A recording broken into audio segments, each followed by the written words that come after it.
Já, velkomin að Rauðaborðinu á mánudegi, komin í vika. Við ætlum að tala hérna við hann Gunnar Pétursson, Rússlands sérfræðing, aftast í þættinum, fávitann og þar með held ég Rússland og mannskepnuna og guð má vita hvað ekki.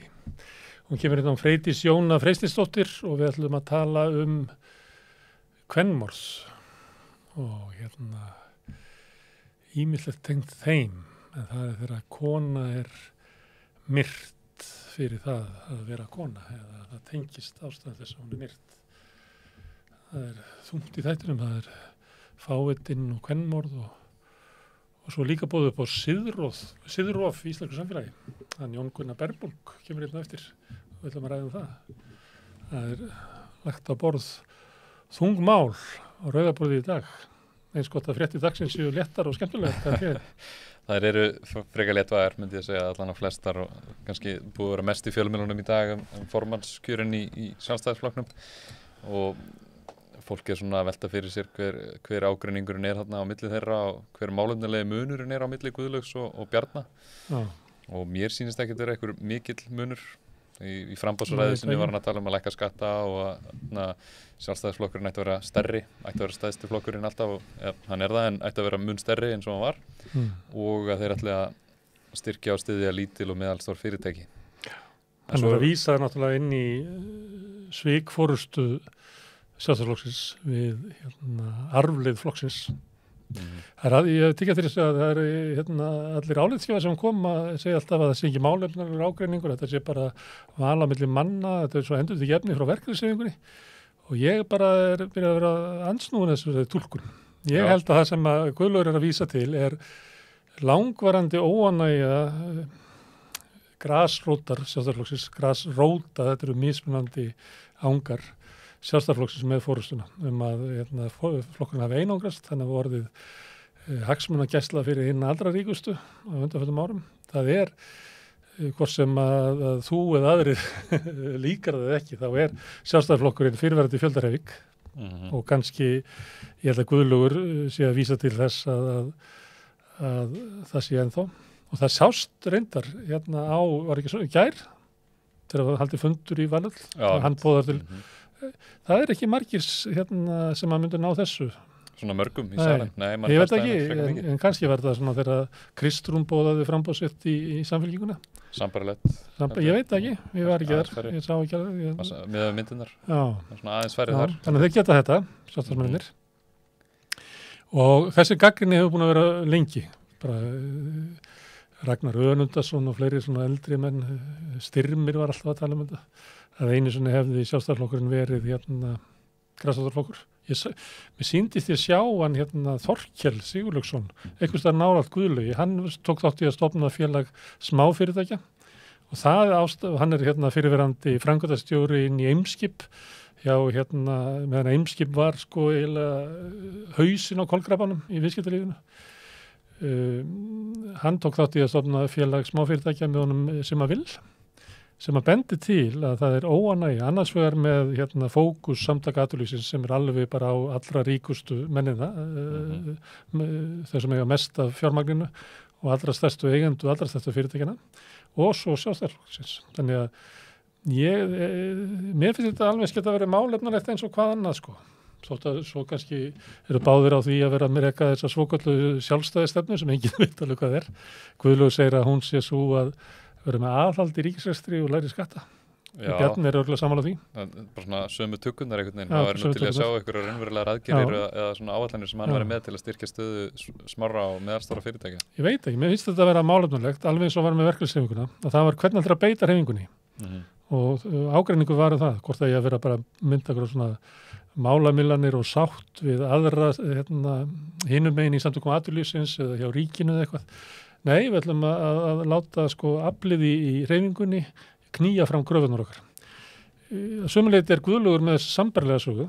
Hann segir að við þurfum að efla grasrótina í flokknum, leysa á læðingi þar sem flokkurinn einu sinni var. Og þetta var menn verið að tala áratugum saman. Það bara, þú séð myndir úr Valhöll. Það sem að Bjarni Ben okkur morgunverðafundi og þú horfir yfir salinn og Halldór Blöndal yngstur. það er eiginlega engin undir hérna megin við áttrætt sko. Nei, þannig að ég veit það ekki annars það kemur í ljós hvað ágreiningur verður.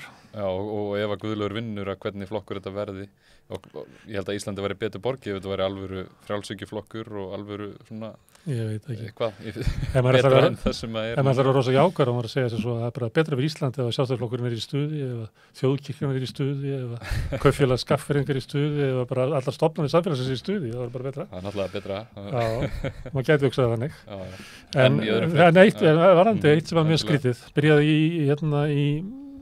byrjaði eitthvað helgina eitthvað rosalega áhyggjur þáttastjórnanda og álitsgjafa að framboð Gunnlaugs myndi setja ríkisstjórnin í hættu eins og ríkisstjórnin væri eitthvað svona sameiginlegt djást sem að vettu saman.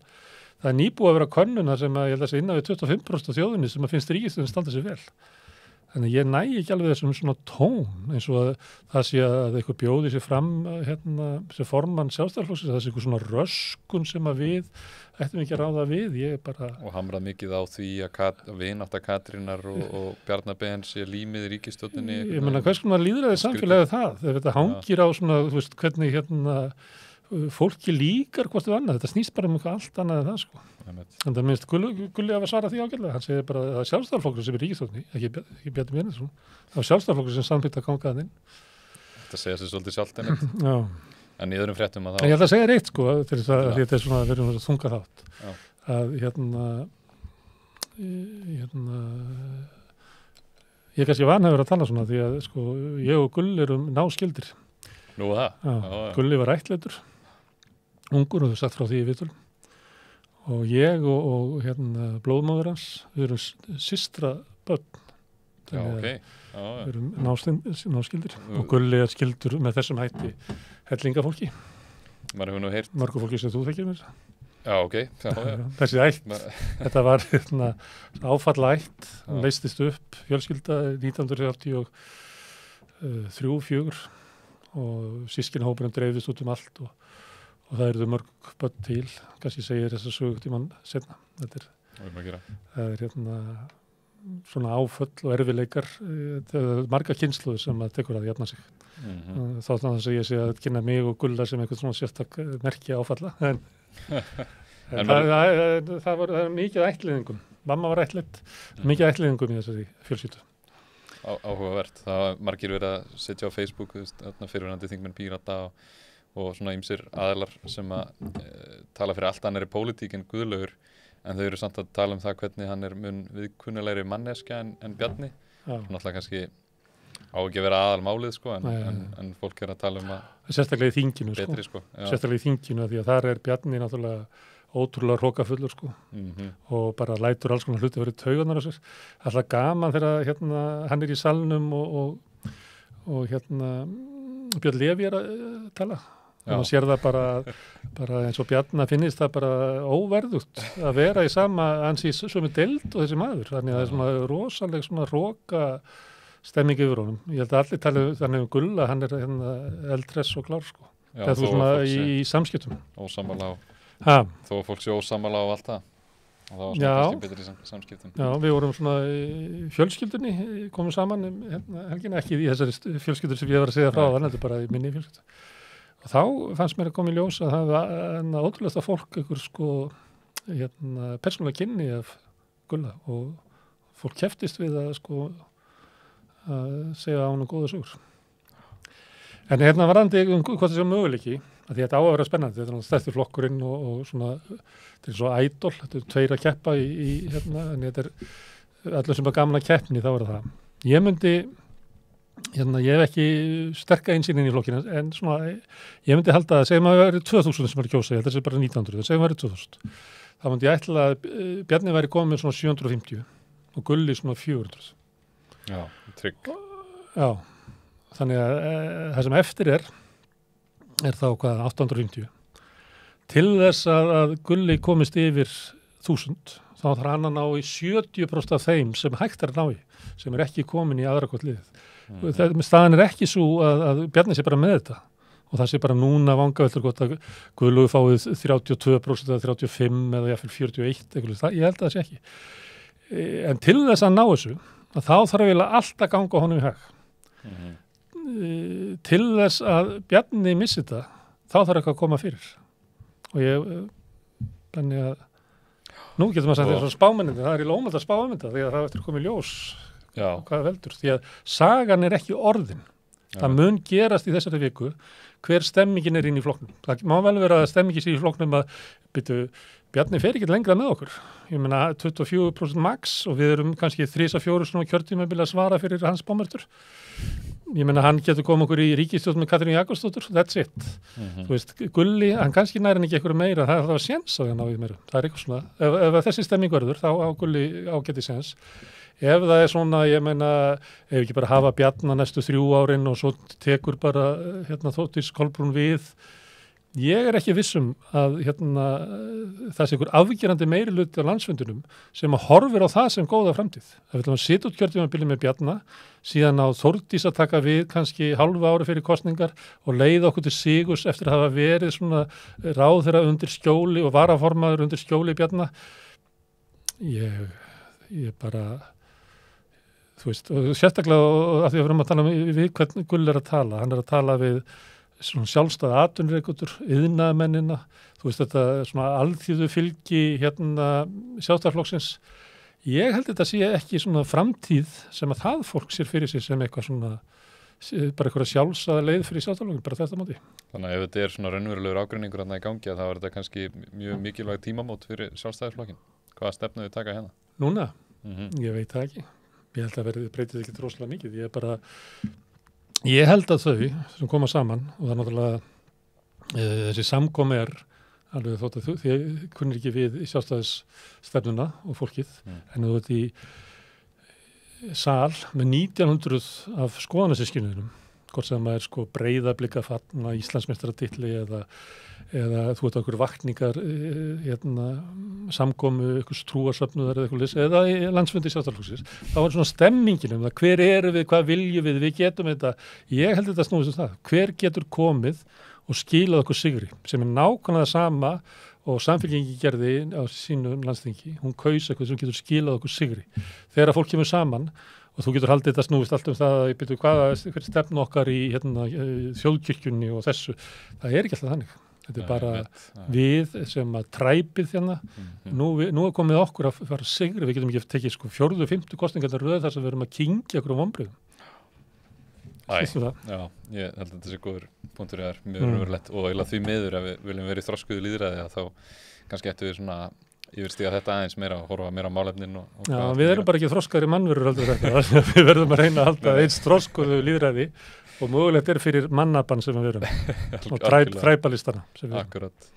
En í öðrum fréttum það alltaf mikið kannski áhugavert og það eru gaman að fylgjast með þessu en bankaskýrslan mun ekki koma út í þessari viku, hún kemur ekki út fyrir landsfundin hún átt að koma í lok júní með það Já, ég man þetta því Svo man ég eftir fyrstu frestun og næstu frestun lok júlí, ágúst, september, október, nóvember það kom 5 mánuðir það er alltaf að vera 2 mánuði en komum 7 mánuði maður veltir fyrir sér hvað er svona stórkostlega flókið Þetta náttúrulega getur verið flókið og ég meina hvað margir sem vinna á ríkisendurskoðun þetta náttúrulega getur vel verið að þetta sé bara fjársvelt stofnun sem að kallinn sem nýbúin að taka við sitið þarna eitt sveittur öll kvöld, ég veit ekki það eins og með mútumál Samherja það er kannski bara vannfjármögnun það er bara kerfisbundið það er bara að vera að draga úr fjármögnun til þess að þessar stofnanir séu veikar Akkurat, en í öðrum fréttum að þá sendi Efling frá sér kröfugerð á Samtök atvinnulífsins þau fara fram á þar að lágmarkslaun hækki í 535.000 yfir 3 ára skeið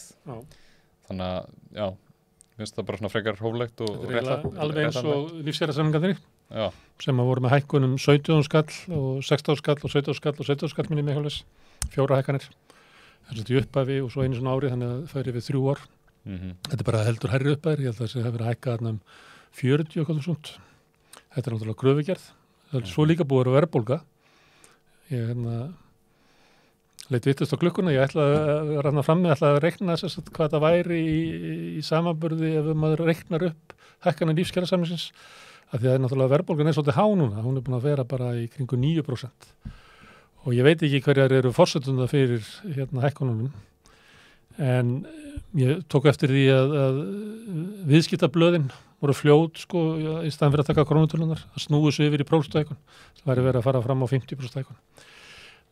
Þetta er krafa lánlaunafólksins sem að upplifi það að það keyra fram samfélagið og fá ekki neitt fyrir sinn snúð. Og þessi kröfugerð er búin til á mjög lýðræðislegan hátt að yfir 4.500 eflingarfélagar tekið þátt í mótun kröfugerðarinnar, annarkvort með þáttöku á fundum sem eru búin að vera síðustu vikur en líka í gegnum kjara- og viðhorfskönnun félagsins. Og þetta er fólk að taka marka á þessu, þetta er bara fólk sem kemur saman og segir ég þarf að fá þetta til þess að geta að lifa bara einhver svona lífi sko. Þetta fólk er ekki að fara fram á luxus, ekki að liggja á vindsæng í sundlaug á Flórida eins og Bjarni Benediktsson lýsti sælu lífi. Þetta fólk er bara að þú veist að mögulega efnaði að fara einu sinni í bíó yfir mánuði sko. Það er alveg magna hvað er gert mikið úr því að Sólveig Anna sé eitthvað brjálæðislega róttæk og alveg út úr kortinu sko en svo koma þessar hóflögu kröfur bara, einmitt. En það er gaman að sjá hvernig þetta fer í aðra hópa launafólks. Ég veit að B&M og kannski iðnaðarmennirnir, einhver svona herra launafólk hefur viljað sveigja yfir í prósentu. En þetta ef þetta myndi verða ofan á, þá er þetta önnur aðri samningarröð sem að snúast það að lyfta botninum. Og það er krafa breytingar í samfélaginu að ef að við getum ekki lifað í samfélagi þar sem að þriðjungurinn eða fimmtungurinn af fólki lifir ekki á launum sínum. Með leigumarkaðan sem þú ert með í dag og öll greiðslu þáttakan sem er komin inn í heilbrigðiskerfið og þú ert með þessi laun og þú nærði ekki að tryggja þér grunnframfærslu, þetta er bara óboðlegt. Og við sjáum það bara hvað þá fyrirtækinu er að skila sko fólk neytir sem læknisþjónustu, fólk neytir sem lyf. Þetta er stórt mein í samfélaginu sem þessi kröfugerð snýst að laga. Akkurat. En í öðrum fréttum þá vann hann Lula kostningarnar í Brasilíu. Já, rosalega Bolsonaro tapaði mjög naumt, eitthvað undir 1% heldur. Já. Sláin hristist alveg þegar það voru yfir.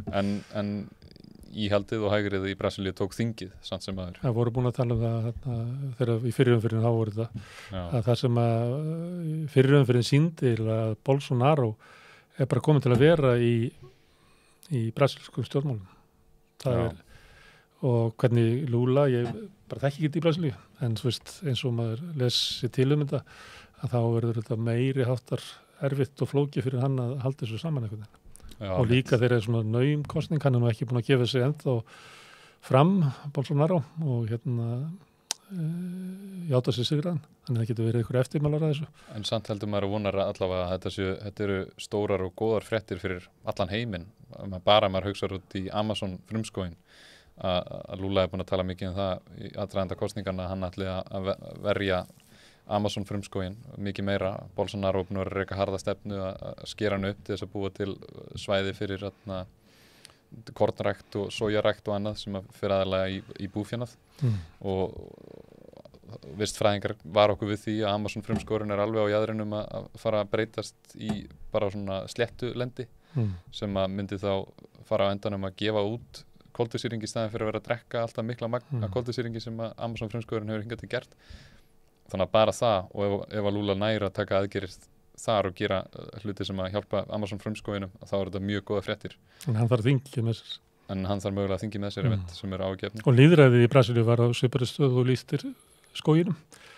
Að ef að Bolsonaro hefði unnið þá hefði hann náð að skipa Hæstarétt sem hefði getað breytt lögum þannig að við hefðum fengið einhvers konar kannski svipað fyrirbrigði yfir Bandaríkjunum þar sem Hæstiréttur bara setur þak á alla breytingar eða þá að væri breytingar sem að myndu draga úr virkni lýðræðisins.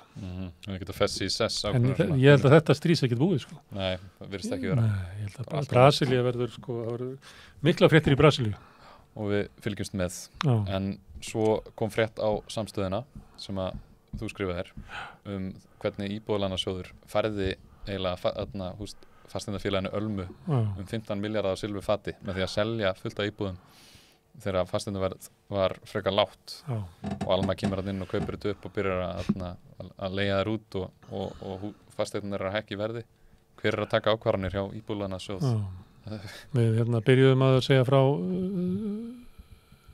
ákvörðunum frá 2004 sem að meðal hans Bjarni Ben og Guðlaugur Þór kusu báðu með sem að bjóð til þetta gat, en það var hann að tækifæri eftir hrun á því að laga það aðeins, en það var tekin ákvörðun það að selja út 4.500 íbúðir og við erum svona aðeins byrjar að fjalla þetta núna á samstöðunni og munum að vilja gera það í framhaldinu. Þetta er svona flókið mál og ég eyddi alltaf miklu tíma í að tala við sjálfstæðarflokkinn, en ég sko bara kannski taka þetta fyrir og á morgun munum við fjalla þetta því að hann Þorsteinn Sæmundsson fyrirvældið þingmaður, hann kemur hann var með fyrirspurnir og fekk með hann þessar upplýsingar sem ég hef verið að vinna úr sem að voru reyndar sko ævintýrlegt að sjá þetta, hvernig þetta er frá gengi sko, þetta er svo illa gengi frá upplýsingur þannig að það er óendanlega flókið að vinna úr þeim sko. Þannig að eðilega alla helgina mín að skrifa bara þessu einu grein en ég ætla að tala við Þorsteinn á morgun þetta mál, því að ég held þetta sé ef maður svona reyna að átta sig á stærðinni, ég myndi gíska á svona einhvers staðar á bilinu 70 til svona 120 miljardar sem að megi halda því fram að eigið fé Íbúðalánasjóð hafi verið skert með þessum ákvörðunum og þetta var bara alveg augljóst að þarna var bara eitthvað partí, þannig að gekk fólk inn og keypti hræódýrar íbúðir, það var alls konar fasteignasalar út allan bæ að selja meðan það var lítil hreyfing á markanum, allt selt á okkur undirverði, alls konar furðulegt fólk var að kaupa. Þetta skánar ekki til okkur sko. Og nú vil Bjarni skella svo á lífeyrissjóðina og hann tekur alls ekki vel í það þegar þeir lífeyrissjóðanir fara svolítið að setja spurningamerki við það. Nei. Hann tekur það ekki til greina. Nei, en þú setur uppi með tapið 200 milljarðar tap. Það sem að mér finnst fjölmiðlum ættu að gera og það sem við erum að reyna að gera á samstöðunni er allavega að fólk fá að vita hvað er að borga fyrir sko. Það er bara þannig, þetta er ekkert svona eitthvað úpsi sem við erum að borga fyrir, þetta er bara krónísk, viðvarandi, botlaus spilling og mér finnst að við höfum að vita hverju tók þessar ákvarðanir, hvert peningur fór, hverju græddu þessu, það er svona lágmarkið, svo er við náttúrulega að breyta þessu. Já, akkurat, og það var gengið inn í þetta með opinu augun, það var alla viðvaranir til staðar, en kosning í Danmörku, bara núna á morgun og miðjan virðist ennþá vera að standa sig vel. Ég held að Lars Løkke sé bara með lykilstöðu, ég hef verið að skoða kannanir, þetta er ekki að breytast, þannig að hans ákvörðun að fara út úr venstri og stofna sinn flokk til þess að ná lykilaðstöðu eftir kosningar virðist bara að vera að ganga eftir á okkur furðulegan máta. Ég rætti þetta þarna við Gísla Tryggvaðan daginn og mér sýnist ekki að það verið að breytast síðan þá sko. Sjá hvað kemur upp. Þannig að það er vinstri stjórn að falla í Danmörku, annarkvort ferðu hægri stjórn eða þú ferðu svona Katrínar Jakobsdóttur stjórn. Eitthvað miðjumóð. Já, sem er frá hægri til vinstri yfir miðjuna. Og spurning hvernig það fer svo, hvort það fær eins og hér. Þetta er möguleiki á því að sú stjórn verði svona sterk í þeim skilningi að það verði bara 3 stóri flokkar sem verði í henni, sem er svolítið öðruvísi en stjórninar eru vanar í Danmörku, sem er kannski 1 stór flokkur með 2 milliflokka og semja svo við 2 enn minni flokka, eitthvað svoleiðis, en það er, en svo er náttúrulega sósíaldemókratar eftir að kyngja þessu, það er ekkert víst að þeir gangi inn á þetta, en þá ferðu líka hægri stjórn og þá ertu komið með nýja borgaralega inn í það sem er minni flokkur heldur en Svíþjóðardemókratar en alveg sama fyrirbyrði sko. Sömu hugmyndir og sami. Svona fyrir norðurlöndin okkar. Já, hryggilegt að horfa upp á þetta. Vonandi getum við gert eitthvað betra með því að ekki að taka þessi útlendingalög sem er verið að semja núna svona svolítið í áttina þessu. Það voru nú svo litla breytingar í þeim að það er lögin sko, já, það er málið sko að það er búið að semja það, maður má ekki alveg hlusta á það sem Jón segir, það er ekkert í útlendingalögunum sem eru í anda þess sem hann er að krefjast þess að fá að gera. Það er nú gott, það er góða fréttir. En það er ekki bara lögin, það er líka að vera með stefnu. Já, líka málflutningur það er líka þetta vanfjármagna hluti. Valdafólk sem er mikilvægur varandi þetta alltaf, hvernig Herðu við verðum að horfa að lifa gestunum að hvað ertu með meira? Nei, þetta var í fréttverst. Þetta var í fréttverst. Herðu, og þá snúum okkur að Siðrofi eftir augnablik. Jón Gunnar Benbrún kemur ekki að.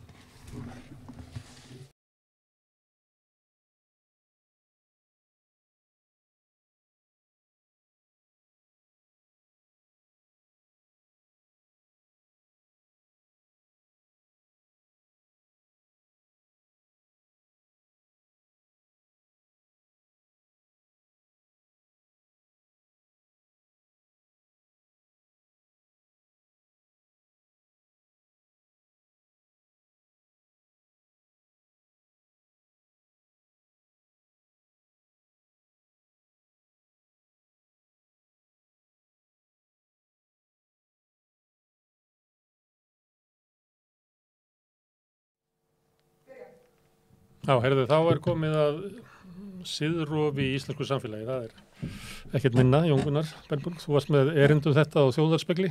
Það er rétt. Og þú hefur verið að rannsaka þetta lengi, eða ekki? Þetta er svona svolítið hliðarprojekt hjá mér, getur sagt. Og ég hef tekið púlsinn á þessu málefni tvisvar.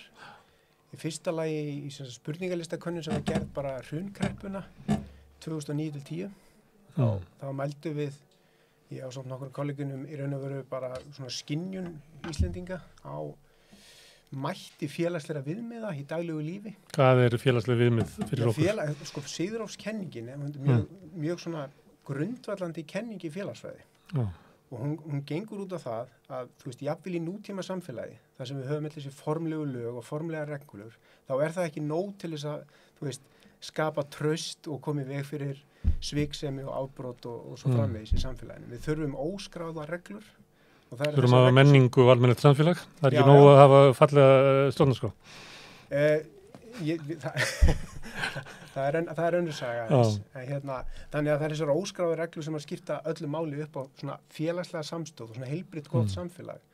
En við þurfum að vera borgararnir, við þurfum að vera tilfinningalega tengdir þessum óskráðu reglum. Okkur þarf að finnast, við þurfum að fylgja þeim.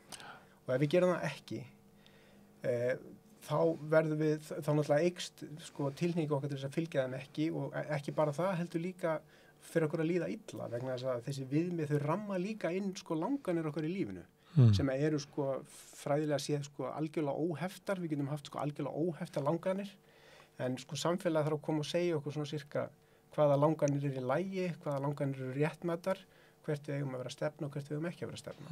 Í félagi, þannig að það verður verið takt við í samfélaginu sem við lifum í. Já, ég meina við upplifum þetta bara við horfum kringum okkur í svona tiltölulega stöðugu samhengi, þá sjáum við standardana í kringum okkur og fáum svona hugmyndur um það hvað er réttmætt að langa til að gera og hvað ekki og svo framvegis. En þarna í rauninu upplifði fólk þá að allir væru að segja svolítið ósett og væru ekki að fara eftir reglunum, að væri vitlaust gefið. Það sem er mjög áberandi í gögnunum úr hruninu er raun og veru hvað einstaklingar upplifa mikla óreiðu í samfélaginu. Það eru rosalega háar mælingar sem sýna að samfélagið er á hreyfingu, það er enginn að treysta. Það er svona þessi tilfinning sem er mjög, mjög sterk í hruninu. Og við erum með aðra mælingu bara núna fyrir 2 árum eða 1,5 ári. Bara í miðju COVID? Já, í miðju COVID-kreppunni. Það var enda svona svolítið tilvíljun að könnunin skildi einmitt lenda í COVID-kreppunni. Við vildum hafa mælingu sem var í kreppulaus. Þannig að þú átt enga mælingu á normal ástandi? Nei, það er rétt. Það er eiginlega við býðum í önnu 10 ára eftir því. En það er þessi óreiðu hugsun sem er svo ábærslega sterk í hruninu. En það sem hefur voðalega lítið breyst síðan í hruninu og endan dag, það er í raun og veru svona vilja einstaklinga til að hlýða reglunum og segja eins og, já, reglurnar eru við erum með mælingu sem segir það er allt til að brjóta reglurnar ef það kemur mér vel, ef það hendar Sú mæling hefur voðalega lítið breyst yfir tíma. Það er svona kannski 50 sem upplifir svona svoleiðis siðrófs ástand, getur við sagt. Upplifið á sjálfum sér, að þeim finnst þetta, eða öðru finnst þetta? Á sjálfum sér. Við erum ekki með mælingar á hvað er halda öðrum, hvað er halda aðri teljum reglurnar. Þetta er fyrst og fremst bara svona þín eigin siðrófs upplifun. En svo er þetta, þú veist, svona upplifun að sjálfsögðu eins og þú ert aðeins að smitandi. Ef þú verður var við að aðrir er ekki til í að fylgja reglunum. Það getur verið erfitt að vera eini sem fylgir reglunum, býstu við. Já, það er nákvæmlega þannig. Þannig að þetta er svona, en eins og markmiðið okkar er að reyna, skoða þá þætti sem að draga úr áhrifamætti félagslega viðmiða. Og þarna byggjum við á svona klassískri félagsfræðilegum hugmyndum þær aðstæður sem að geta dregið úr svona mætti félagslega viðmiða almennt. Og þetta er eitthvað svona sem að félagsvísinda fólki búið að skoða í 100 ár í raun og veru. Og fyrsti svona áberandi þátturinn eru hraðar breytingar, hraðar félagslega breytingar. Þegar breytingar eru hraðar þá verða oft viðmiðun okkar úrelt, mjög hratt. Og besta dæmi er þetta efnahagskreppa, þess að við erum búin að læra standard, hvert maður á að stefna og svo allt í nú lokast tækifæri. Þá passar það sem maður búin að innvarpa sem gott og gilt, það passar ekki lengur við veruleik. Getur ekki líka verið í bólu þegar einu sem var gott að vera sjómaður en núna bara snuðut að vera í banka og Akkurat, það verið svona gildi fara svolítið á alveg bara hárrétt dæmi. Þetta er þetta eins og klassíski félagsfræðingur eins og þetta Emil Durkheim, hann tók þetta einmitt sem dæmi að siðrof getur gerst í hröðum uppgangi vegna þess að þá verða sko viðmiðin óljós og langanirnar, þú veist, það er ekki ljóst hvaða langanir þú átt að hafa eða hvaða markmið þú átt að hafa því að uppgangurinn er svo hraður, það er engin standard til að byggja á og svo getur það gerst í sem sagt kreppu þegar tækifærin lokast. Hvoru tveggja getur valdið siðrofi. Þannig að hraðar breytingar geta valdið siðrofi. Það er eitt að tala um þetta. Það er hugmyndir að núna er allt öðruvísi. Nú gildir þetta ekki það sama, svona tilfinning sem er oft verið að vitna til að við þurfum ekki að gæta sömu varúðar og áður var, núna gildir eitthvað nýtt. Er náttúrulega tilfinning sem að fólk færi einmitt í uppstreyminu. Já, algjörlega. Nú sé þetta bara nýr tími sem við erum að lifa og öll. Einmitt, ok.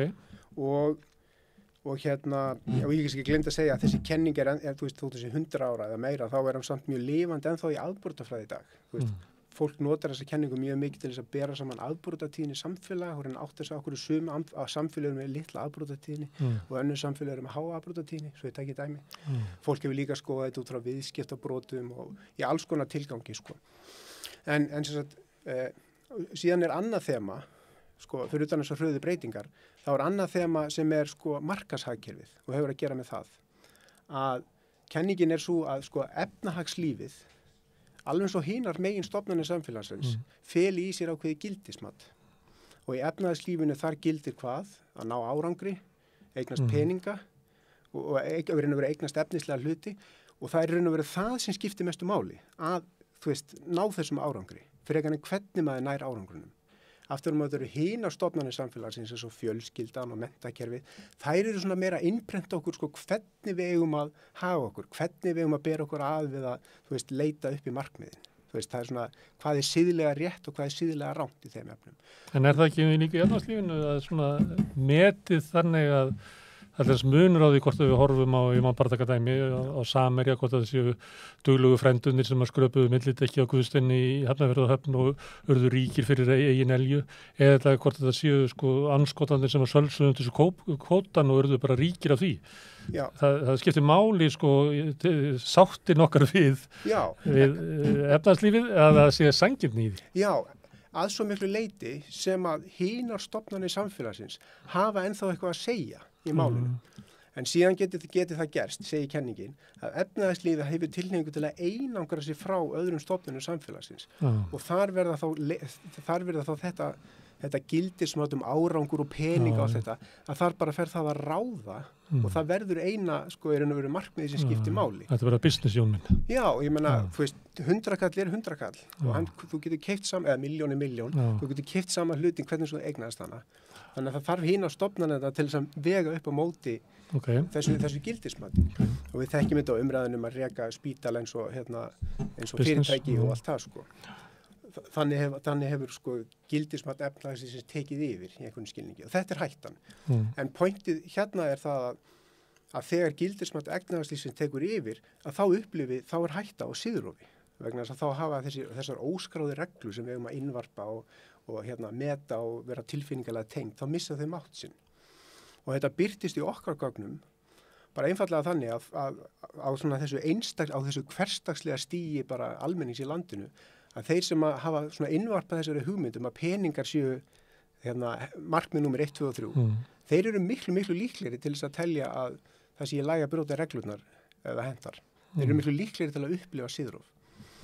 Og mér finnst þetta áhugavert og þetta svona undirbyggir miklu stærri samansafn af rannsóknum sem alls ekkert íslenskar heldur alþjóðlega bara sem að sýna það að á stöðum þar sem að efnahagslífið virðist sko ná yfirhöndinni að það er eykst afbrotatíðni og þá er ég ekki bara það er bara að tala um viðskiptabrot heldur bara alls konar afbrot og allt upp í morð skilur við bara Það er traust í samfélaginu brotnar. Traust brotnar, afbrot aukast, svík sem eykst og allt þetta.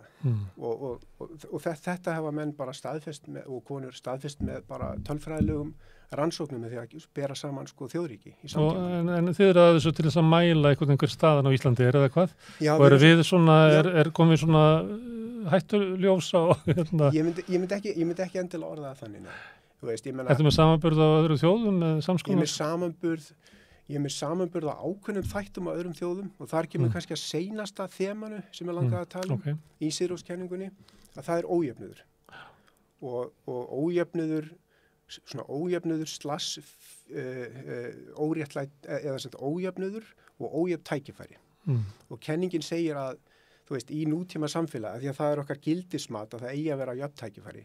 Það gildismat er svona ofan á svona í nútíma samfélagi, að þá rýmar það ekki við þann veruleika þegar tækifærin eru ójöfn og þegar fólk upplifar það að tækifærin þeirra séu skert eða tækifærin mótist af klíkuskap eða komu ríkri fjölskyldu eða þínum kynþætti eða kyni eða hvað það er.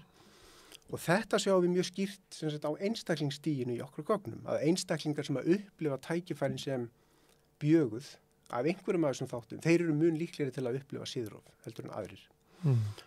Og alþjóðlega að þá eru sumar af þessu mælingum, að því að þetta er reyndar að hluti af alþjóðlegri könnun sem heitir International Social Survey Program og er framkvæmt í mjög mörgum löndum. Þar kemur fram að ákveðin, hvað við segja, eða specifíkli, sko, þá kemur fram að sú sýn að pólitísk tengsl skiptir mjög miklu máli upp á tækifærin. Hún er mjög sterk hérna á Íslandi með að við víða. Hún er miklu líkari hún er í Ítalíu heldur en er á Skandinavíu, þessi sýn. Og hún tengist siðrófsupplifun. Þannig að það eru svona ákveðnir þættir sem hafa verið frekar ítandi siðróf hér heldur en annars staðar. En á heildina þá myndi ég ekki segja að það sé sérstök hættumerki gangi hvað þetta varðar vegna þess að í samfélagi þjóðana þá er Ísland tiltölulega vel statt hvað varðar marga þeim þáttum sem að valda siðrófi almennt. Má ég spyrja eitt varðandi samanburð á Íslandi og hérna öðrum. Já.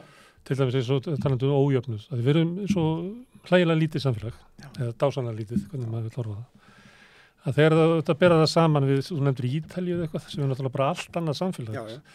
Er það ekki þannig að kannski í litlu samfélagi eins og við þá er þolið gagnvart ójöfnuði miklu minna og það er eiginlega að það er oft verið að bera saman sko eins og Gini-stuðlinn og ýmsar svona aðferðir.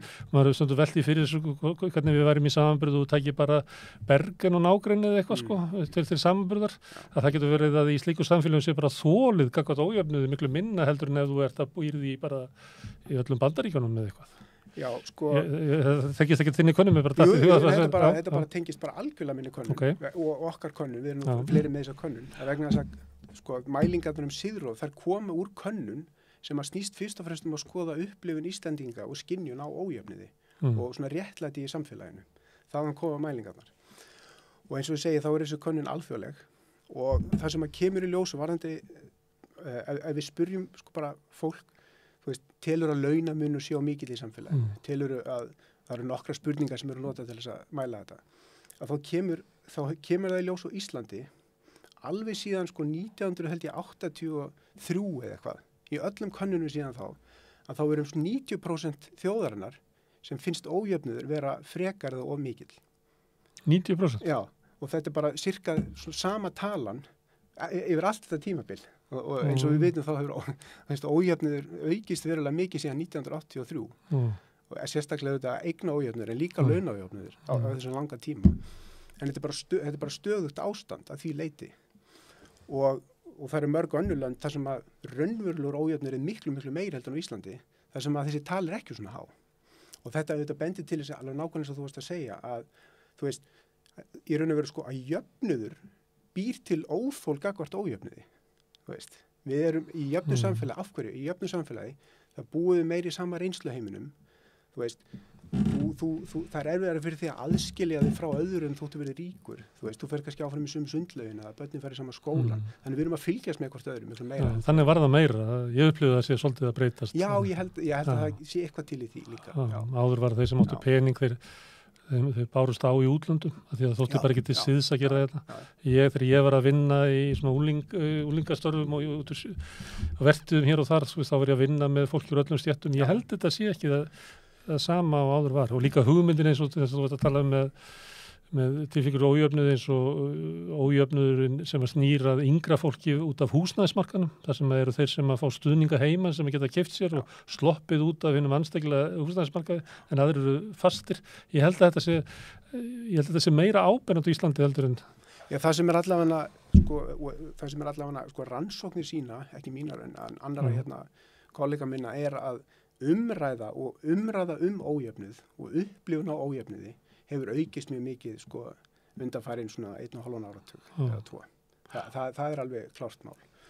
Og það hvort að reynsluheimurinn okkar sé að skiljast meira að í dag heldur en áður, ég held að sé eitthvað til í því. Við erum með meira efni til þess. Það er meira hægt að gera það í dag heldur en áður. Og þannig að þessi aðskilnaður hinna ríku og fátækur eða aðskilnaður aðskilnaður reynslu heimsins, ég held að það sé að teyjast úr honum, já. En eftir sem áður, þá eigum við erfitt með ójöfnuð, vegna þess að við erum ennþá að bera okkur saman upp samfélagsstiga. Miklu meira kannski heldur en í þjóðum þar sem að efsta lagið er bara horfið úr daglegu lífi, bara algjörlega. Þú sér það bara í, fjölmiðlum, hvergi annars staðar. Það er kannski fólk hætt að bera sig saman við þetta fólk, En ég held að, það eimir allavega töluvert af þessu hér ennþá. Og ég held að það geti útskýrt þetta óþóð fyrir ójöfnuð. Hér var líka jöfnuður meiri heldur en víðaskvar. Það segir Stefán Ólafsson í sínum rannsóknum. Hann er 10. áratugurinn. Í upphæðu 10. áratugurinn þá hafi verið meiri jöfnuður hér á Íslandi heldur en bara þekkist á byggðubóli. Já, náttúrulega tekjujöfnuður er meiri hér, allavega svona eins og hann er gefin upp, hann er meiri hér heldur en víðast annars staðar. Og hann jókst á síðustu áratugum 20. aldar. Hann hefur ekkert breyst rosalega mikið held ég undanfarin áratug, ekki hinn raunverulegi tekjuójöfnuður. En það er öðru máli farið kannski með eignaójöfnuð, sem er eitthvað sem við gleymum oft að tala þegar við erum að tala ójöfnuð og hann stundum mikið á tekjur. Og líka auðvitað þannig að jöfnuður og ójöfnuður snýst auðvitað líka lífskjör og ef það dregur úr almannaþjónustu eitthvað svoleiðis, þá auðvitað eykur það líka ójöfnuð. Og það sjáist kannski ekki eins vel í tölunum. Með þeir skrítið þegar ég var að hlusta á þig, að því að þú ert félagsfræðingur. Þú segir að 90% af fólki, alveg frá 83 þá til núna, bara upplifir ójöfnuð. Það breytir ekkert... félagslega breytinga breytir engum það. Síðan segir 20% af fólki upplifir bara að maður þurfi ekki að fara eftir reglunum og það er bara alltaf þannig. Þannig að þetta er eiginlega ekki félagsfræði, þetta er bara eiginlega svona upplagsfræði. Svo bara þetta fólk er alltaf hana. Samfélagi breytist kannski ekki eins rætt eins og við átt höldum. Maður heldur. Sumt breytist og annað ekki. Já. Við sjáum líka breytingar, en ég meina, það eru ákveðnar hlutir, það eru ákveðnir hlutir sem að hafa breyst til dæmis síðan í hruninu sem að við höfum kannski ekki haldið, en eins og til dæmis efnishyggja hefur aukist. Og svo líka annað sem ég kannski gleymdi að segja áðan líka, er að upplifun á bjöguðum tækifærum, hún hefur aukist. Það sé vitlaust gefið. Já, það sé vitlaust gefið. Það hefur aukist síðan í hruninu og það er náttúrulega bara þessi umræða sem hefur átt í stað síðan þá, sem ég held að hljóta að útskýra það. Það er, við erum að stundum tölum við upplifun á viðhorf fólksins og þau hljóta að endurspegla raunveruleikann mjög auðveldlega, en gluggi flestra á raunveruleikann er náttúrulega bara það sem það sér og les í fjölmiðlum, Þannig að það er oft svolítið langt á milli líka. Þetta er svona túlkun fólks á því hvað heimið það lifir. Já. Og svo túlkun byggir oft á því hvað þú sér í fjölmiðlum mjög mikið. Þegar þú ert að reyna að segja eitthvað svona almennt hvað er að gerast í samfélaginu, Þegar þú biður fólkum að segja þér hvernig eru tækifærin í samfélaginu, á hverju átt að byggja. Þú kannski byggir einhverjum eigin reynslu og við sjáum að þeir sem eru neðar í samfélagssteganum upplifa klárlega bjagari tækifæri heldur en þeir sem eru ofar. En það hafa þeir sem eru ofar yfir tilhneigingu til að þakka sjálfu sér fyrir síðan árangur en þeir sem eru neðar hafa tilhneigingu til þess að, benda þá á einhver aðra þætti. Þannig að þetta er svona... En nú er þetta áhugavert að skoða þetta. Þetta skiptir líka máli. Það skiptir líka máli að samfélag séu svona, hvað við segja, svona heilbrugð. Það er ekki gott þegar það traust fellur í samfélagum því eins og þetta segja það bara aukast glæpir og ofbeldi, vanlíðan og hjónabönd verða styttri og það er bara endalaust hérna, ég veit ekki hvort að það sé, þú sitt í þeim bransa en hvað er að gera? Getum við ekki byggt þetta eitthvað upp? Já, fyrir mér, þú veist, fyrir mér er þetta svona, hvað við segja, þetta er ein leið til þess að segja, þú veist, pössum okkur að ójöfnuður fari ekki úr böndunum, pössum okkur á að tækifærin sé í lagi, vegna þess að þetta hefur raunverulega áhrif á okkur all, sko, þú veist, okkur hætti þetta kannski pínlítið til þess að vera, sko, ég hefði nú fínt, sko, ég þarf ekki að hafa neina ágjur á ójöfnuði, sko, en þú veist, við erum samt að hluta samfélaginu og börnum mín fara í skólan með hinnum börnunum og þú veist, vandamáli munu smitast á mig einn og annan hátt. Og við eigum samfélagið saman, eins og við var hort á þannig að samfélagið væri eitthvað sem við byggðum upp á millum okkar. Já. En efnishyggjan og einstaklingshyggjan hefur náttúrulega dregið fókusið frá því. Sko. Já. Akkurat. Eins og maður sko þykki í samfélagið eða. Já. Og það komið ekki við. Þannig þú ert ekki með bara almenn að huga að auknu jöfnuði. Hvað sér fyrir ekki? Bara almennt að huga að auknum jöfnuði sem að styrkir. Það er svona bara eitt þema í þessu, já. Og efnishyggjan, ég meina, við verðum að passa, þú veist, við verðum að passa okkur á sér markaðslógík. Ég held að hún hefur ekki bara þau áhrif við förum að reka, þú veist, opinbera stofnanir vitlaust, heldur getur þetta líka haft sko slæm svona móralska áhrif á almenning. Já. Þannig að þetta er svona... Með svo hvernig við hugsum böndin okkar og hvernig við myndum það. Og hvaða ákvarðanir við tökum í lífinu, þú veist, á ég að flytja til útlanda til þess að fá hærri laun og þú veist, brjótu fjölskylduna eða þú veist, hvaða sko, skilur, þetta hefur svo margvísleg áhrif á okkar ákvarðanir. Jón Gunnar, áhugavert, spjalla við þetta. Takk. Frá Siðrofi að fávitanum eftir augnablik. Nei, heyrðu, er ég ennþá í loftinu? Já, ég var að kynna vitlaus, sko. Við ætlum ekki að tala um fávitan. Við ætlum að tala um kvenmorð. Þegar það er búið, þá ætlum við að tala um fávitan.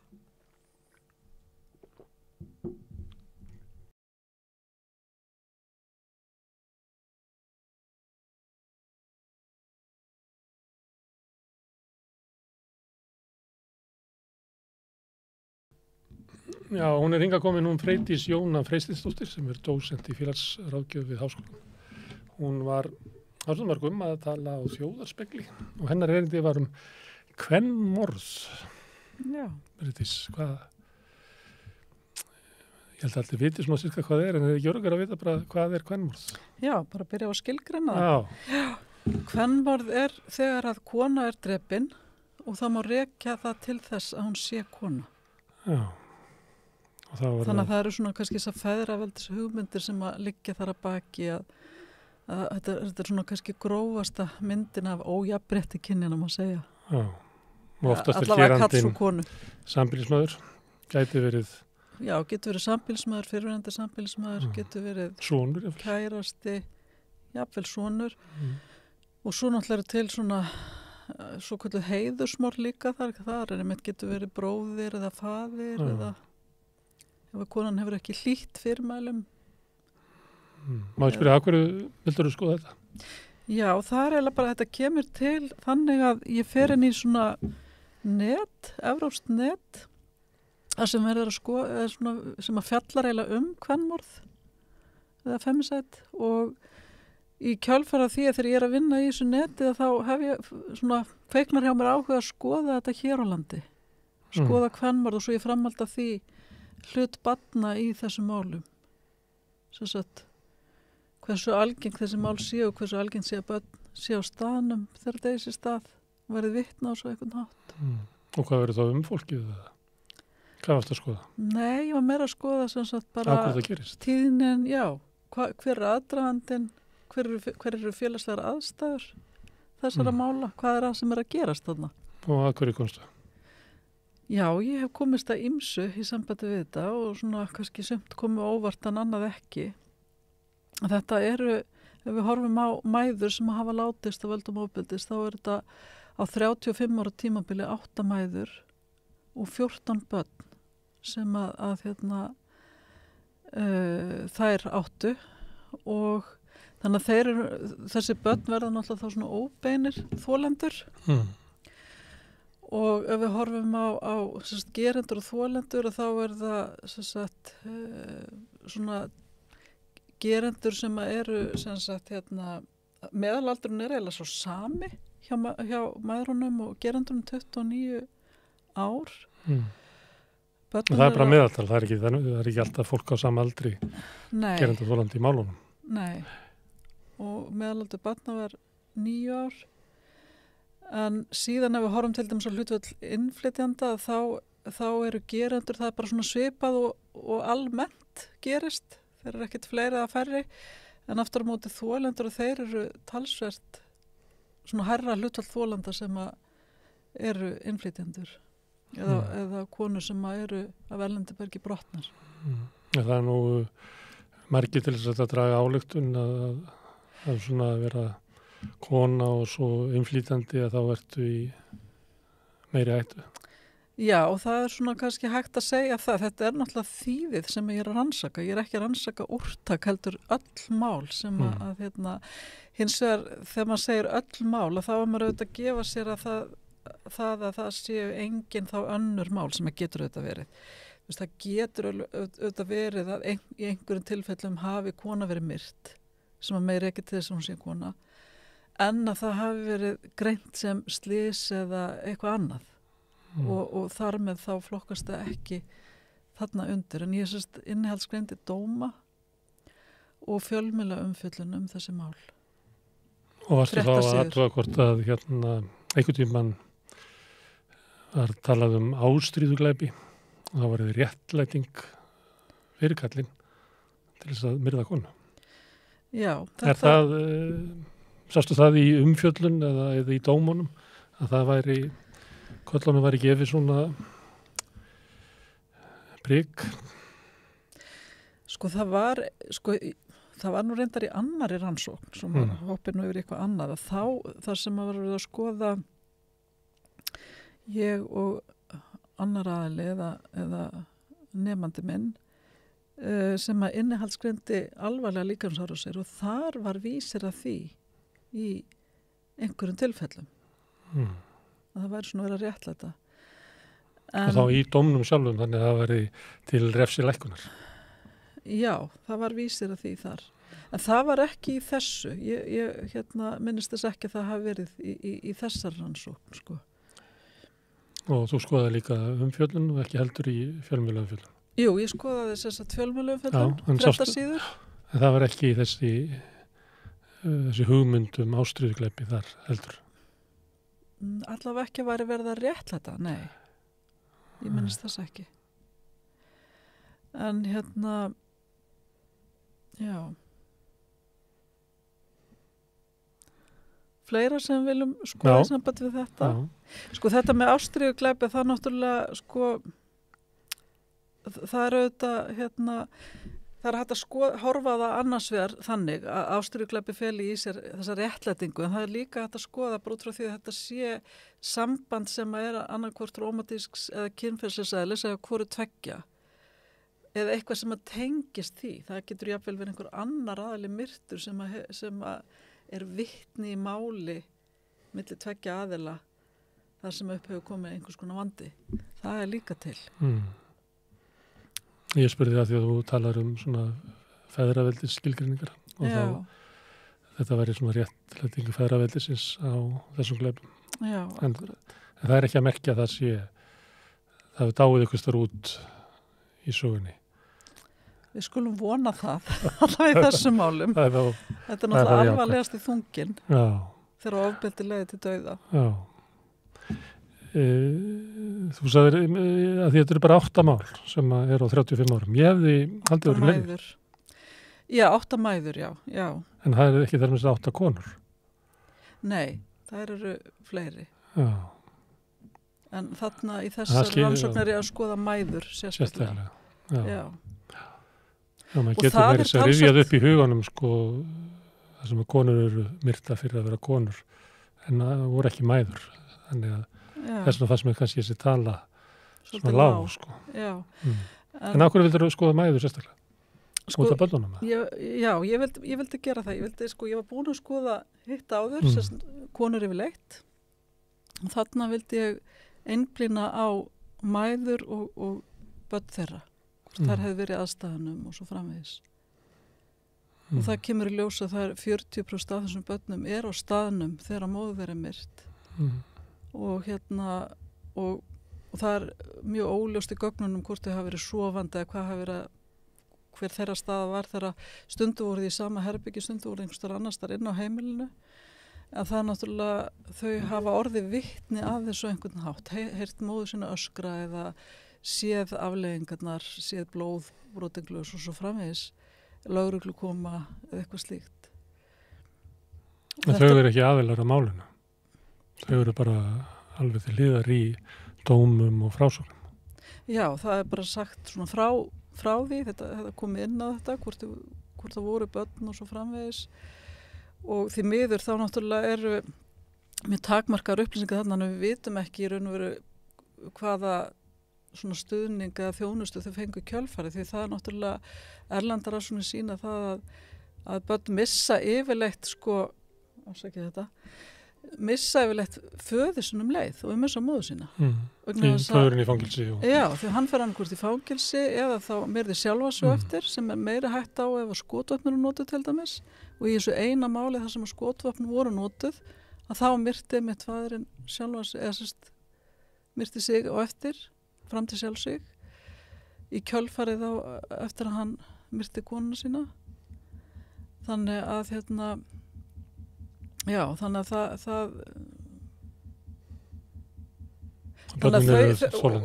þeir fara ekki í fangilsi eða myrða sig þá náttúrulega er þeir vistaðir inn á stofnun vegna geðrarnar röskunar.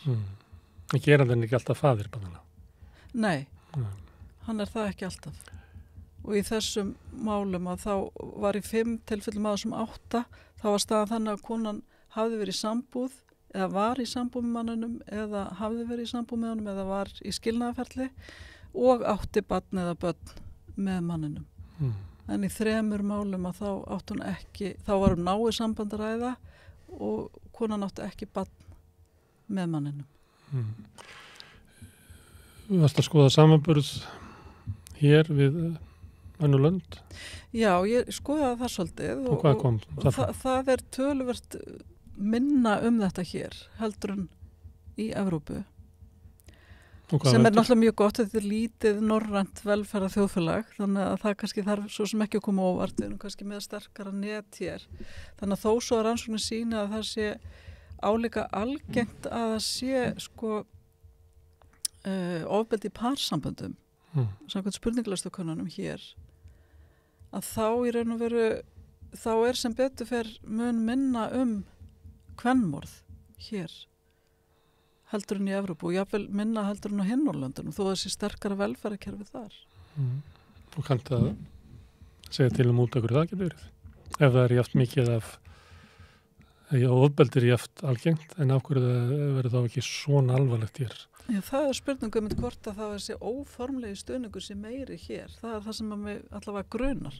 Að af því að þetta er svona minna samfélag, það er kannski svona þéttara net af ættingjum, vinum og öðrum sem að veita stuðning.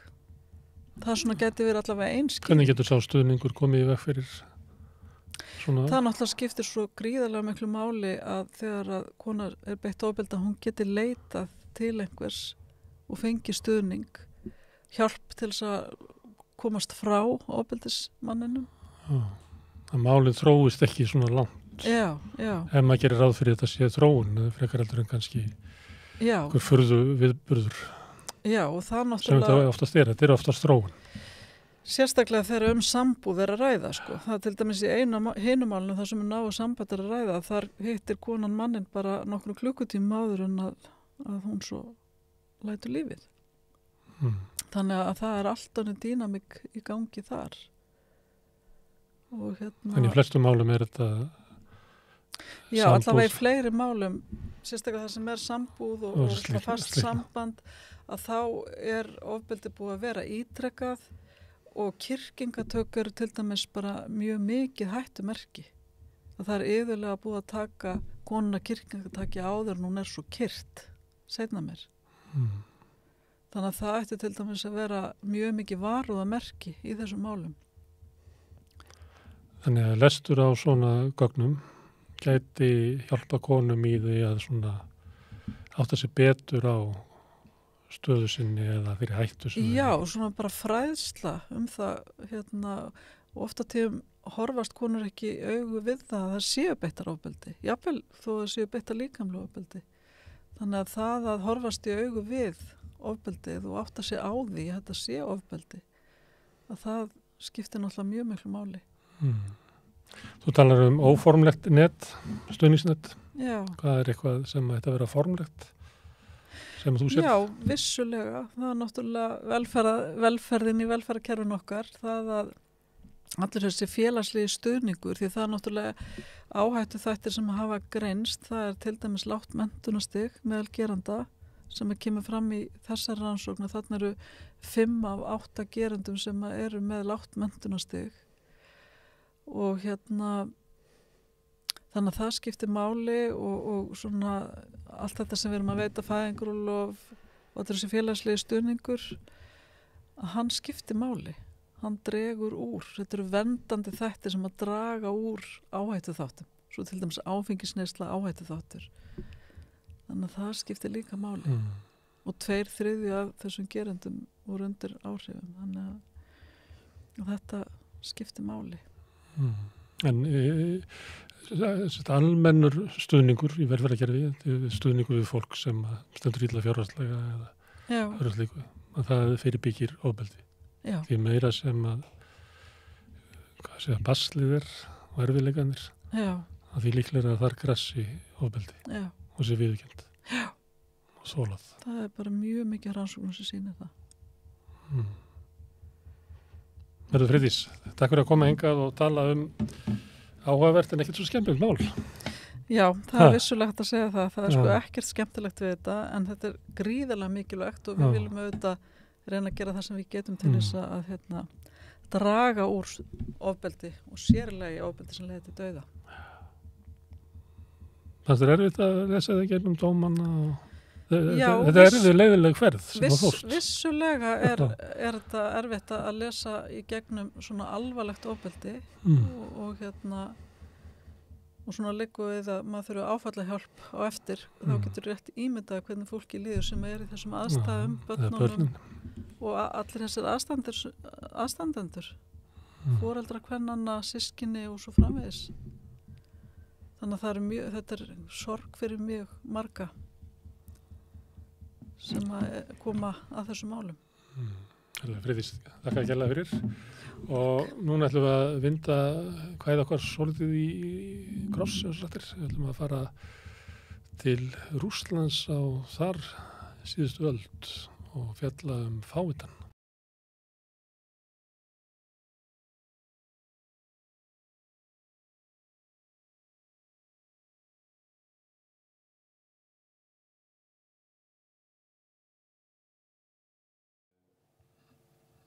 Já, það eru komin hingað Gunnar Þorri Pétursson. Þetta velkomin. Takk. Tilefnið er að ég sá að þú ætlar að halda námskeið fávitann eftir Dostojevskí og það er svo margt í þessari bók að mér langaði að fá þig til þess að spjalla við mig hana.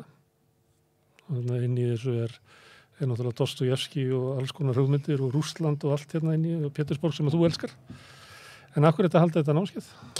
Jú, ég hef gert þetta núna með þessar stóru skáldsögur Dostojevskís og það hefur svona smá saman safnast hópur sem kemur aftur og aftur. Kunni kemur aftur til þín? Já, og ég var síðast með Karamazov bræðurna og það var uppselt og svo er þetta líka svona smá tilraun hjá mér til þess að fá þessar þýðingarinnar Ingibjörgar endurútgefnar að þá fávitin er núna endurútgefin og það er haldið þetta námskeið og ég er svona snokkin fyrir þessari hugmyndum heimsbókmyndunar þar sem að þú svona bara lifir í skáldsögunni, þú svona tjaldar inn í skáldsögu og dvelur þar og það er það sem við ætlum að gera í nóvember. Þetta eru sem sagt 4 skipti og þá fer ég bara onni í baksvið sögunar og svona forvitnilega hluti og Rússland 19. aldar og tengsl þessar bókar við síðan heimsbókmyndirnar og samtímabókmyndir. Og höfundinn, hann nú Já, svo sterkar í þessari bókaldur og kannski öðrum. Já, Skiptir- einmitt. Þetta Hver höfundurinn í og hver staða hans í lífinu skiptir kannski meira máli þarna heldur en annars þar eða hvað? Já, og svo sem sagt fengum við þetta stórkostlega lokal hérna á Hótel Holti. Það salur hérna sem heitir Þingholt og það eiginlega gerist ekki rússneskara en þetta, svona teppi og panel og svona hátíðlega svolítið þung stemning. Þannig að ég bara hlakka Verður maður ekki að reglulega drekka koníak hann inni? Já, barinn verður opinn sko, þannig að hérna, þér leifist það. Já, það er ekki hætt af því að ég farið þar mikið á barinn. En segðu mér hérna, frá hérna fávitanum. Já, Ég veit að þú ætlar að halda 4 námskeið það, en nú ég að byrja að segja mér frá því í nokkrum setningum. já. Hvað svona bók er þetta? Þetta er bók sem að Dostojevskí skrifar í kjölfarið á Glæp og refsingu og ásamt Djöflunum og Karamazov bræðrunum að þá er fávitin svona, já, hún er svona eitt af hans stóru verkum og þar með eitt af bara stærstu verkum heimsbókmyndana og hún sem sagt Dostojevskí svona, hann var alltaf með svona stóra skáldsögu sem hann náði aldrei að skrifa sem að átti að heita Líf hins syndum spillta manns en hann var alltaf að skrifa sko fyrir tímarit og var alltaf blankur þannig að hann var alltaf að klípa svona úr þeirri stóru hugmynd í þessar skáldsögur sem að og noti þessar skáldsögur sem við þekkjum. Og hún er inn í þessari bók líka? Þarna einhvern veginn, já, þarna ætlar hann að hérna svona fara á svipaslóðir en svo þegar hann fyrir að skrifa bókina þá áttar hann sig á því að aðalsögu hetjan er mögulega heilagur maður. Ekki syndurspilltur maður? Nei, og þá fer það að verða eiginlega svona grundvallar spurningin í bókinni, hvað ef heilagur maður kæmi inn í þetta nútíma samfélag sem að skapast þarna í Rússlandi á 19. öld. Til Pétursborgar? Já. Með lest? Og hann skapar þessa ótrúlega mögnuðu og óræðu persónu, Lev Miskin. Og Lev þýðir ljón á rússnesku og Miskin þýðir mús. Þannig að hann er ljón og mús í sama manninum. Og koma hans til Pétursborgar setur allt á annan endana því að fólk fer að tjá honum svona sín innstu leyndamál og algjörlega óumbeðið. Og svo sér það eftir í samstundis þegar hann er farinn byrjar það að baktala hann og Dostojevskí er náttúrulega frægur fyrir þetta að geta kafa svo djúpt onni í mannssálina og þarna fáum við samræður sem einhvern veginn já, bara fara algjörlega inn að kjarna þessa þversagna kenda eðlis okkar mannana og þar að ekki er þetta bara ótrúlega spennandi og svona grípandi saga. Hún byrjar á því að það er lest sem nálgast Pétursborg á fullri ferð og það er rosalega lýsandi fyrsta setning fyrir bókina því að þetta er bara frásög sem er bara á fullri ferð á leiðinni inn í hjartaðaður. Hjartað í mannskepnunni og í borginni eða í hjartað á lesandanum? Já, að því að Dostojevskí hann náttúrulega er alveg einstaklega nútímanlegur höfundur.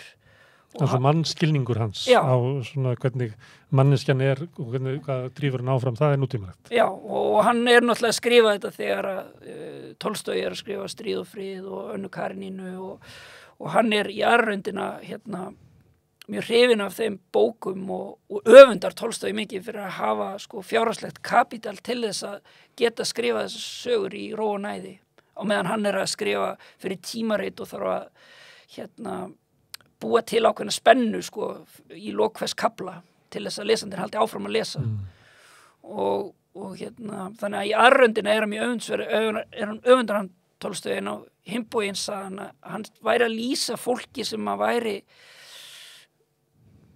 þú veist þetta væri manngerð sem væri hverfandi, hún myndi ekki flytjast yfir á næstu öld.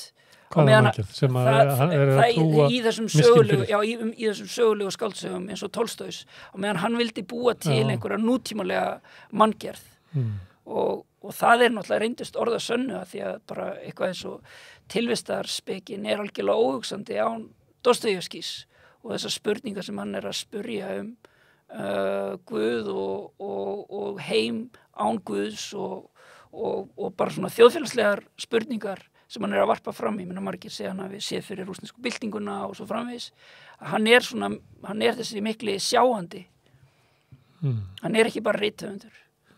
Það náttúrulega líka það sem gerir hann svo heillandi. En persónan sem að allir vilja trúa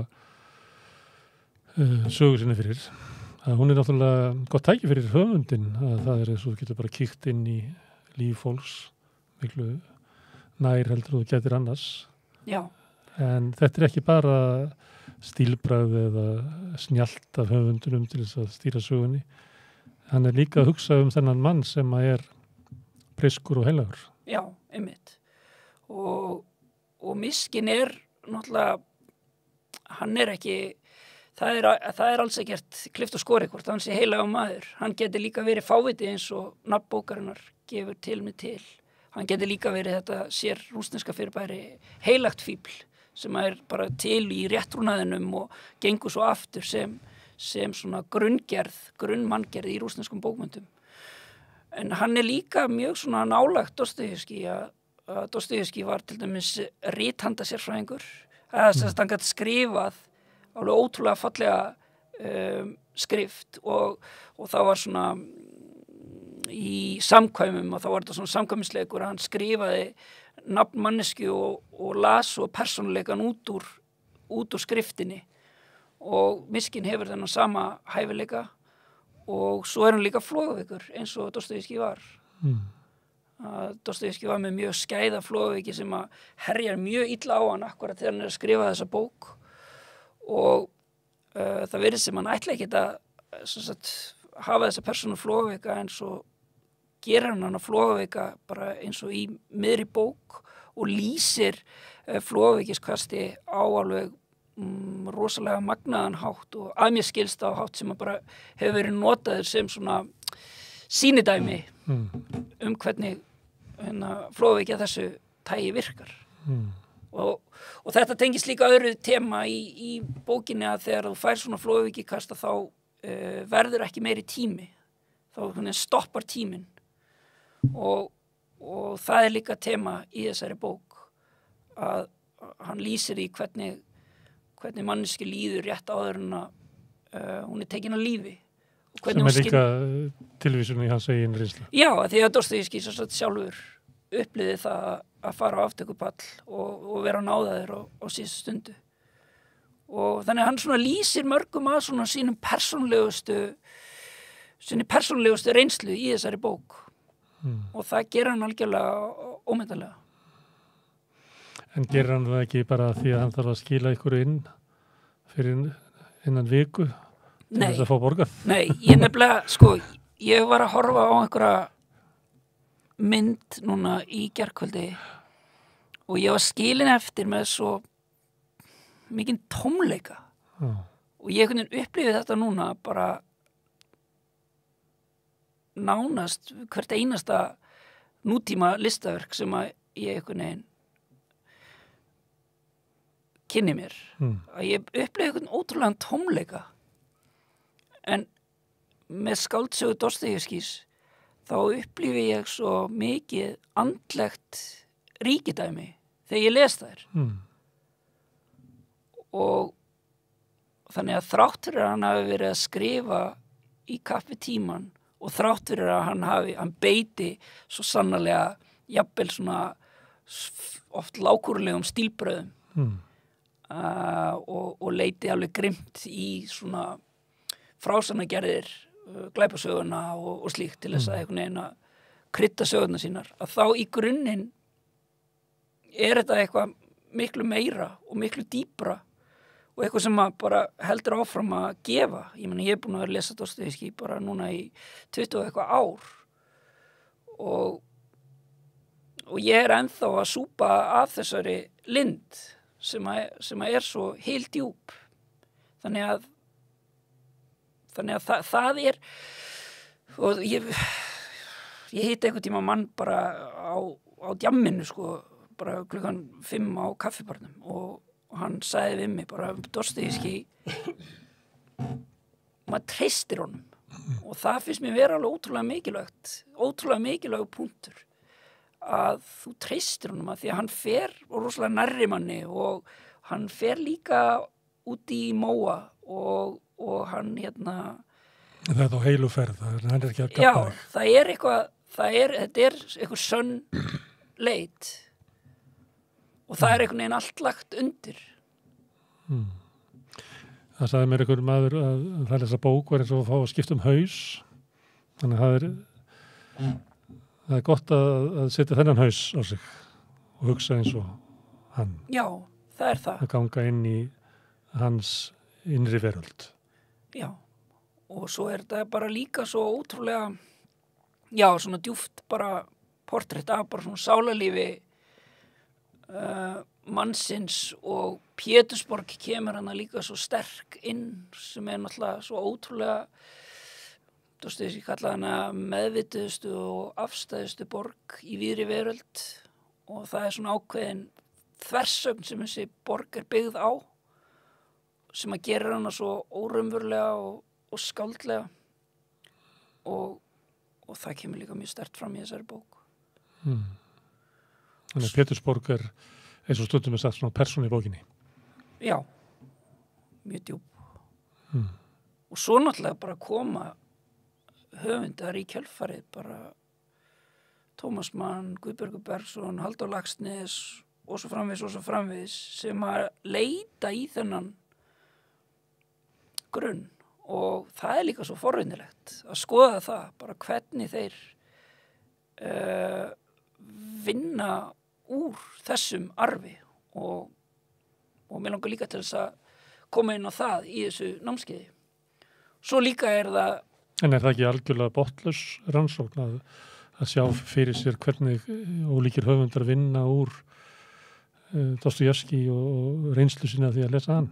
Það er bara með Dostojevskí, hann einhvern veginn sko álit rithöfund á Dostojevskí, það er bara svo það er bara fyrir mér þá varpar það svo skýru ljósi á höfundana og það er svo margt sem maður er hægt að lesa þar með út úr skrifum þeirra. Það er svo áhugavert til dæmis með Halldór Laxness hvernig hann dáist að Dostojevskí þegar hann er ungu maður og fer síðan svolítið svona niðrandi orðum hann seinna á lífsleiðinni og það er bara svo áhugavert að skoða þetta bara hvað hann er að ganga í gegnum fagfræðilega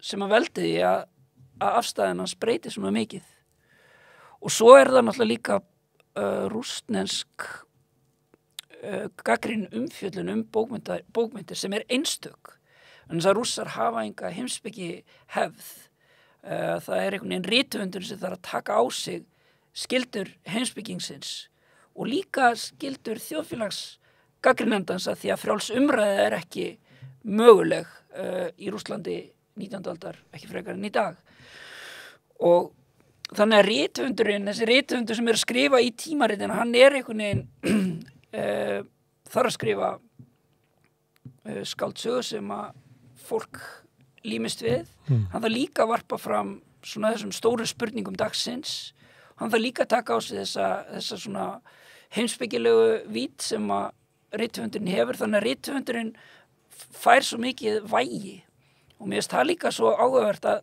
svo kemur gagnrýni bækurnar og sögurnar og þá er það líka sko undir rós umfjöllun bara framtíð Rússlands og tilvist Guðs og svo framvegis. Þannig að það er líka svo forrennilegt þessi svona umfjöllun bækurnar og hvernig þar er verið að fjalla hluti undir rós og þarna eru gerða bara stórkostlegar uppgötanir eins og til dæmis Mikael Bakhtin sem kemur með þessa hugmyndum það að Dostojevskí hafi skrifað algjörlega nýja tegund af skáldsögu, margrata skáldsöguna og að það sé bara algjörlega ný hugsanagerð í vestrænni menningu. Þannig að þetta allt saman er ótrúlega spennandi. En rithöfundur þarf að vera heimspekingur samfélagsgreinir meðan hann skemmti þér. Hvernig Dostojevskí sem samfélagsgreinir? Hann alveg ótrúlega skarpur samfélagsgreinandi og þarna einmitt kemur miskin og hann bara eins og hnífur sem að fer í gegnum smjör. Hann algjörlega flettir ofan af þessu samfélagi sem að Dostojevskí tilheyrir. Hann verður einhvern veginn ótrúlega dýrmætt vopn sem að Dostojevskí notar til þess að afhjúpa samtíman. Og þannig að þarna einmitt kemur bara... Þá sjálfsmynd fólks í samfélaginu og svo náttúrulega eða hvernig samfélagið fungerar? Já, og svo náttúrulega líka þetta með þetta sem að Rússar hafa verið að burðast með og eru enn að burðast með og það þessi spurning hlutverk Rússlands í heiminum. Og hvort að Rússland eigi sér eitthvað sérstakt hlutverk og Dostojevskí var á þeirri skoðun. Eins og flestir Rússar. Já, þarna fær maður líka svolítið, þessi bók tala svolítið inn í samtíman að þýlitinu til. Þannig að Dostojevskí var mjög taldi að Rússland hefði eitthvað mjög sérstakt hlutverk og bara mjög trúalegt hlutverk meðal þjóðana. Og hvernig þá? Já, nú verður eiginlega fara að mæta á námskeiði, sko, til þess að ég segi þér það. Það svo margar stóra spurningar, þannig að það líka, sko, kvenfrelsis spurningin að Ingibjörg sleppi nú þeirri tilengun en bókin tilengu frænku Dostojevskí sem að því að Dostojevskí erlendis þegar hann skrifar þessa bók og hún fer að skrifa honum og þá sem sagt á að gifta hana einhverjum manni sem að hún elskar ekki neitt og kastinni fyrir einhverja hunda. Já, og Dostojevskí sem sagt algjörlega sammálaunni og berst fyrir því að hún sem sagt verði ekki gift þessum manni og hann sem sagt segir henni að fara frekar í nám og leita virkilega ástarinnar og þetta endurspeglast líka í bókinni að þarna eru 3 systur sem eru komnar á giftingaaldur og þær eru einmitt að velt þarna kemur rosalega sterkt upp þessi spurningum bara sem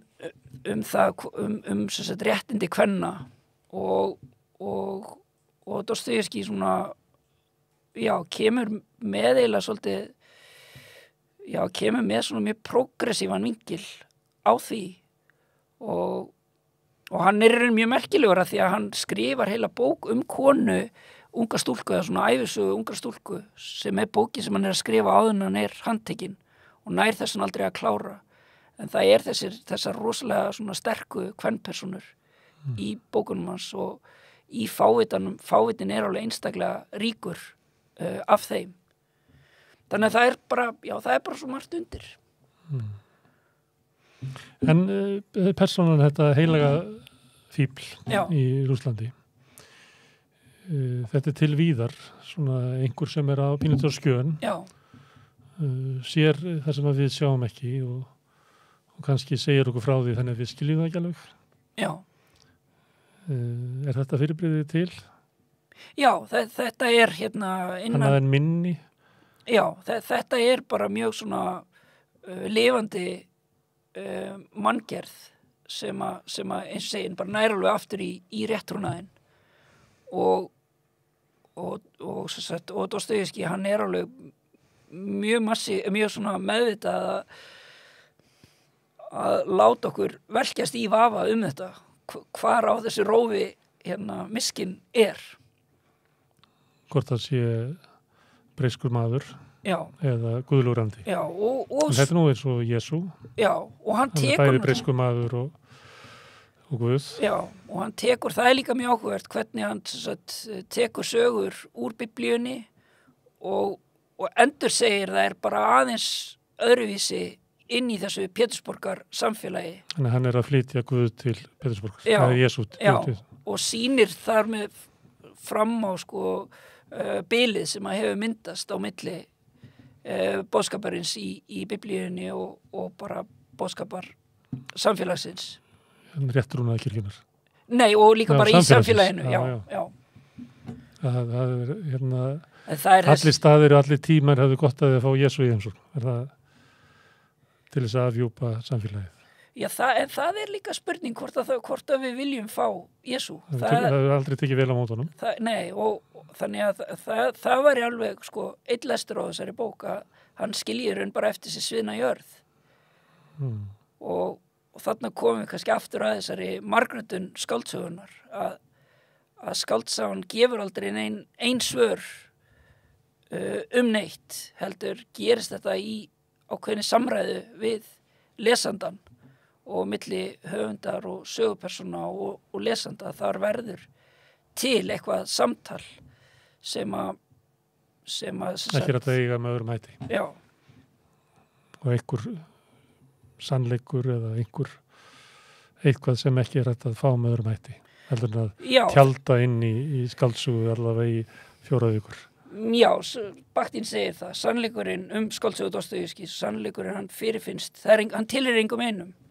Það er enda svolítið áhugavert. Í íslensku er sannleikur eintilorð í eðli sínu, eins og mannkynssaga, sem er líka eintilorð. Samt ætti þetta í raun í eðli sínu að vera fleirtilorð. Af því að mannkynnssögunar eru margar og sannleikurinn er svo margbrotin. En Bakhtin segir sko sannleikurinn að hann tilheyrir engum einum og hann verður til á milli fólks sem að leitar hans í einlægni og skáldsagan verður þetta form til þess að fanga þetta og enginn gerir það betur en Dostojevskí. Nú er á Rússland bátt þessi missirinn. Finnst þér að sita svona atburði dagsins þetta í eitthvað ljós? Finnst þér það vera mikilvægara eða þarftu að hugsa það eitthvað á meðan þú ert að fjalla þetta?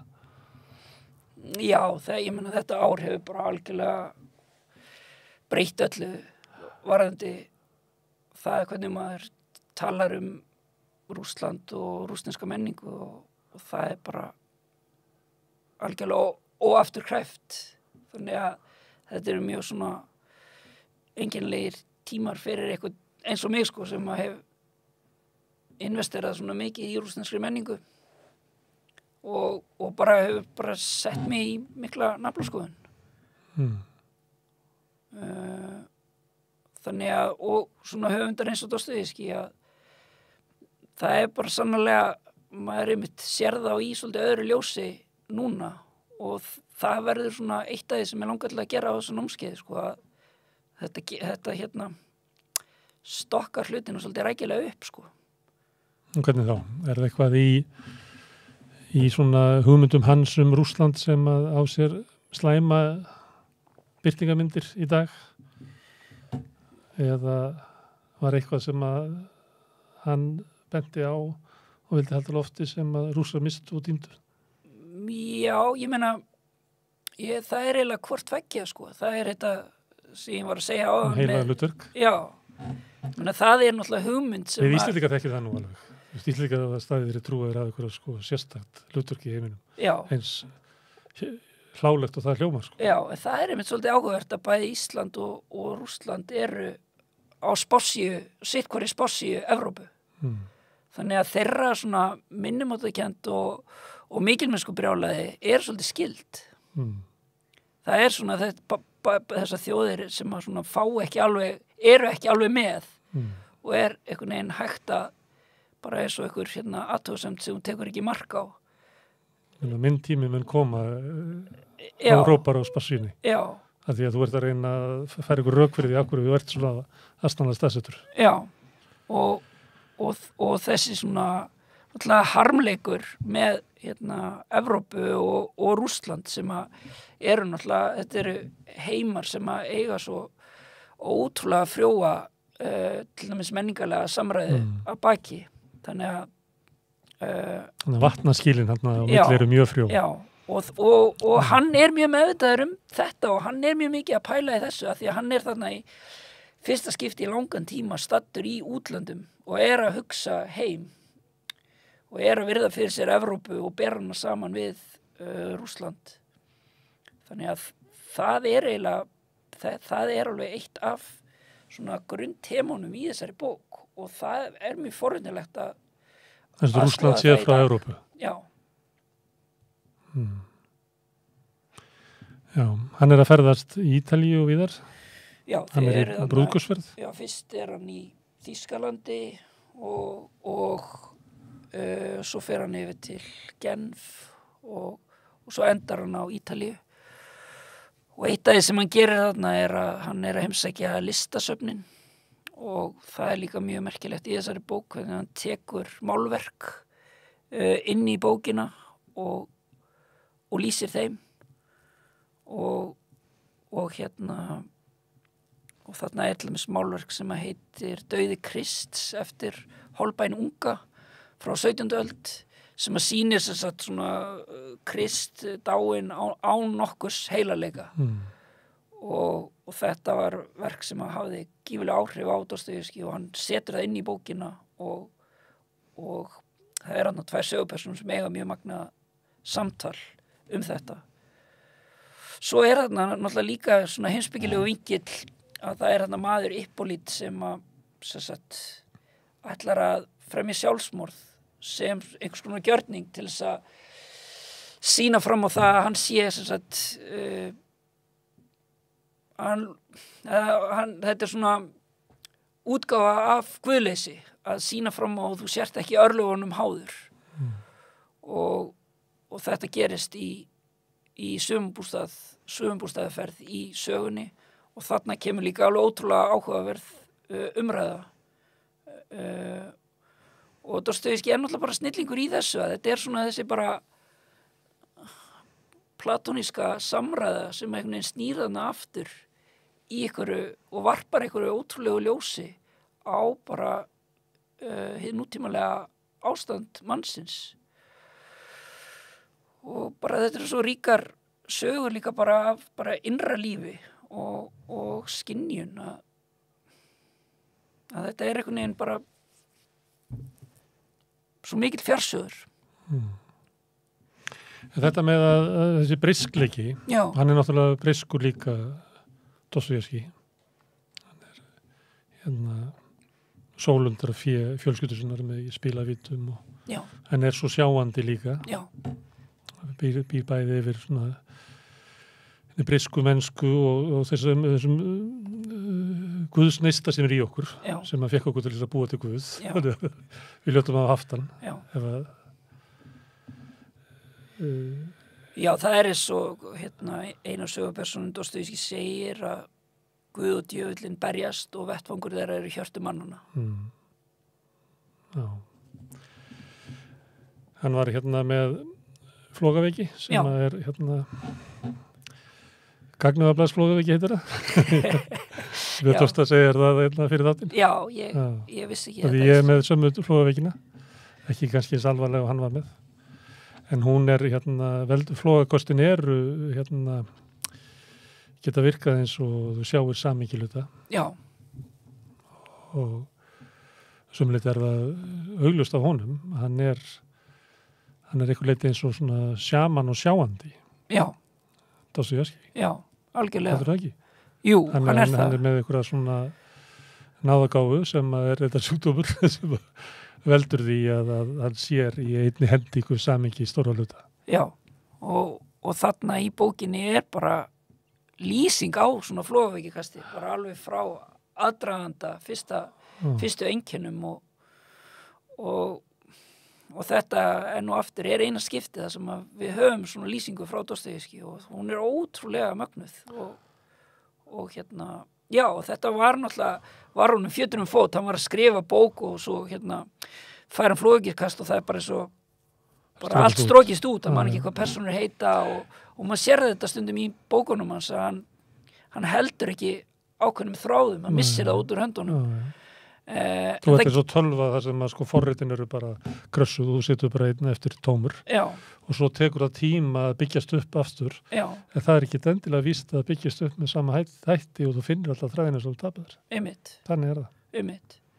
Og það er náttúrulega það sem að gerist. Þá verður líka sko tilvistarvitundin verður svo veik ef Já. þú missir sko tilvistina Já, í flóðakasti og þú situr eftir sem tóm tölva og tilvistin byggist upp að nýju já, þá er kannski ekki furðuþótt að maðurinn hafi haft áhrif á svona tilvistar heimspeki því hann eiginlega upplifir þetta. já, Að tilvistin er sko einhver leyti sko samin eða búin til eða kvik eða veik eða já, ekki festa. já, ég bara get ekki orðað það betur, sko. En samt þótt þetta sé hægt að færa þetta upp svona þetta tengist flóðaveikin hans að þá er hann að fjalla sko raunverulega hluti eins og við erum uppbyggð. Það er ekki þannig að hann hafi séð eitthvað sem ekki var til áður út af þessu. Öll hans upplifun er byggð á menningu okkar og sjálfsskilningi. Já, svo sannlega, sko. Já. Þannig að persónan í þessari bók og höfundurinn er ekki sem sagt einhvern veginn torkennilegar verur. Nei, en við erum þannig stödd bara í náttúrulega þessari breiðu 19. aldar skáldsögu sem að bara er þarna að ná hæstu hæðum í Rússlandi. Þannig að hann er að skrifa inn í því samengi og hann er að teygja hana, þessa skáldsöguna í meðal hans út af þessari flóðaveiki. Bara margir eiginleikar koma þar til inn í eitthvað allt annað og það er bara svo ótrúlega forvinnilegt, sko. Þú ert með alla þessa kingi og stóru mynd sem að þessi breiða rússneska skáldsaga gerir tilkall til. En svo ertu líka með þetta stökk sem þú ert að tala sko, inn í eitthvað sem að er, eins og segir, ekki alveg fullkomlega óþekkt, en er alveg ótrúlega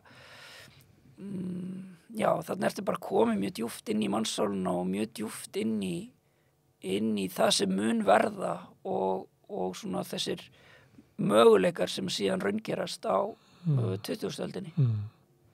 Já, hann er svona sjáandi, hann sér tengingu sem að við sjáum ekki. Já. Herðu, þú ert á Holtinu. Já. Hvenær er þetta? Fimmtudaginn. Og hefur alltaf verið á Holtinu með þess að... Nei, þetta er náttúrulega fyrst skipti sem ég er þar. Og ert að færa það upp? Já, þetta er bara þessi maddama í Þingvaldunum sem slóða þráðin til mín og ég Er það sæti laus? Já, það eru örfá sæti laus. Já. Þannig að það er bara hver að vera síðastur. Og þetta er sem sagt 4 fimmtudagar, það er 3. og 10. Svo er lestrarfrí, 17. 24. og svo líkur þessu á lýðveldisdaginn 1. des. Herðu, við mælum með því að fólk gerir nú eitthvað gott við sig í skammdeginu þegar það kemur og það er fátt betra heldur en að fylgja þér í frásögnum Dostojevskí og fá að lesa þessa bók í góður leiðsögn. Takk fyrir að koma hingað. Rauðaborðið er búið í kvöld. Á morgun ætlum við að fjalla eitthvað allt annað. Ég er nú búin að segja eitthvað að því. Við ætlum að fjalla íbúðasölu Íbúðalánasjóðs eftir hrun. Þorsteinn Sæmundsson kemur hérna og við ætlum að býsti við að tala pínulítið meira Rússland því að kannski út af þessum hörmungum sem eru í gangi að þá held ég sé líka gott fyrir okkur að tala rússneska menningu. Hún kemur hingað til mín, hún Natasja sem að kalla sig Natasja S þessa dagana og eitthvað fleira verður hérna. En ég segi gott í kvöld, takk fyrir okkur að hlusta, takk að gestur mín fyrir að koma hingað og góða nótt.